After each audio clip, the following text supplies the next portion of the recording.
दोस्तों, इस कहानी की शुरुआत होती है एक बिजनेसमैन से जो अपने बिजनेस को लेकर काफी चिंता किया करता था कि क्या होगा आगे आने वाले कल में और कैसे काम आगे बढ़ेगा और उनके इस व्यवसाय को उनका बच्चा संभाल पाएगा या नहीं।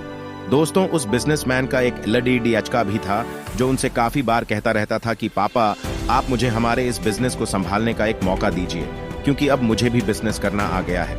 लेकिन वो व्यक्ति कभी भी अपने बेटे को मौका नहीं देता। दोस्तों, एक दिन इस बिजनेसमैन को दिल का दौरा पड़ जाता है और इसके चलते उनको हॉस्पिटल में भर्ती किया जाता है। जैसे ही ये खबर उनके बेटे को पता चलती है, उनका बेटा दौड़ ढक करके हॉस्पिटल में पहुंचता है। Debemos abrazar el dolor y quemarlo como combustible para nuestro viaje।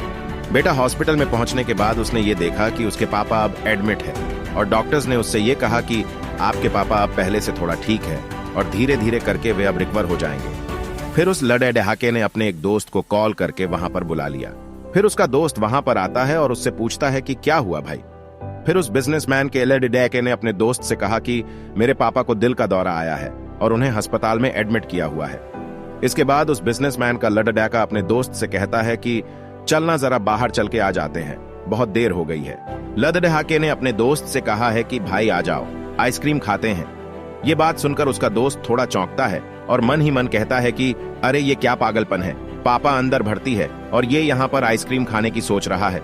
बात सुनकर उसका दोस्त थोड़ा चौंकता है और मन ही मन कहता है कि अरे ये क्या पागलपन है, पापा अंदर भर्ती है और ये यहाँ पर आइसक्रीम खाने की सोच रहा है।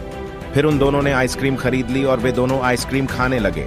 लेकिन उसका जो दोस्त था ना, उससे ये रहा नहीं गया और उसने अपने दोस्त से पूछ लिया कि भाई, मुझे समझ नहीं आ रहा है कि तुम्हारे बिजनेस का आगे क्या होगा और तुम्हारे पापा की तबीयत भी ठीक नहीं है और तू यहाँ आइसक्रीम खा रहा है, मुझे कुछ समझ में ही नहीं आ रहा है। फिर ये जो बिजनेसमैन का लड़का था ना, और उसने जो बात कही उसे आप ध्यान से पढ़िएगा।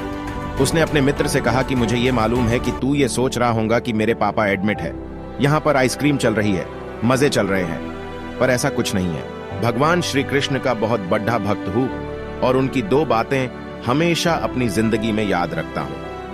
पहली बात जो हम सबको पता है कि काम करना है और फल की चिंता नहीं करनी है, इसलिए जो होगा देखा जाएगा। मैं सिर्फ अपने काम पर ही फोकस करूंगा और फिर बिजनेस भी अच्छा चलेगा। दूसरी बात, वो लड़का अपने दोस्त से कहता है कि मैं तुम्हें भगवान श्री कृष्ण की कहानी सुनाता हूँ जो तुम्हें दूसरी बात क्या है वो अच्छी तरह से समझाएगी। भगवान श्री कृष्ण की जो पत्नी थी जिनका नाम रुक्मिणी था, उनको जब पहला बेटा हुआ था तो उसका नाम प्रद्युम्न रखा गया था और प्रद्युम्न के जन्म के 10 दिन पश्चात ही प्रद्युम्न का अपहरण हो गए।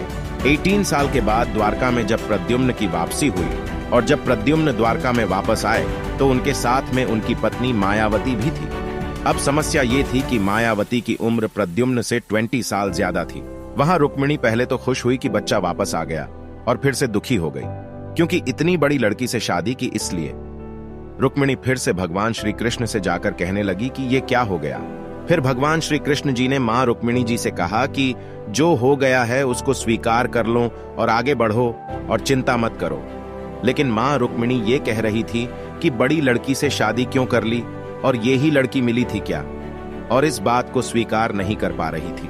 इसके कारण 8 साल तक मां रुक्मिणी जी दुखी और निराश रही और 8 साल के बाद रुक्मिणी जी ने यह स्वीकार कर लिया कि प्रद्युम्न ने जो यह शादी करी थी वो ठीक है और इसके लिए ज्यादा चिंता करने की जरूरत नहीं है, और उस शादी को उन्होंने स्वीकार कर लिया। दोस्तों, एक तरीके से मां रुक्मिणी जी ने अपने जिंदगी के 26 साल उदासी में बिता दिए। इस कहानी को खत्म करते हुए वो लड़का अपने दोस्त से बोला कि मैंने अब स्वीकार करना सीख लिया हुआ है क्योंकि भगवान श्री कृष्ण जी कहते हैं कि जो हो रहा है उसे स्वीकार कर लो, जिंदगी अपने आप सहज हो जाएगी। दोस्तों, ये छोटी सी कहानी जो हमें दो बड़ी बातें सिखाती है और यही बातें मैं आपके साथ शेयर करना चाहता था कि वर्टिकल बार हमारी जिंदगी में जो कुछ भी घटता है उसे स्वीकार करना सीख लीजिए और फिर जिंदगी अपने आप सहज हो जाएगी। हमारे नियंत्रण में जितने भी चीजें होंगी उन चीजों पर तो हमें जरूर नियंत्रण रखना चाहिए, लेकिन जो चीजें हमारे नियंत्रण से बाहर हैं उन चीजों को हमें स्वीकार कर लेना चाहिए।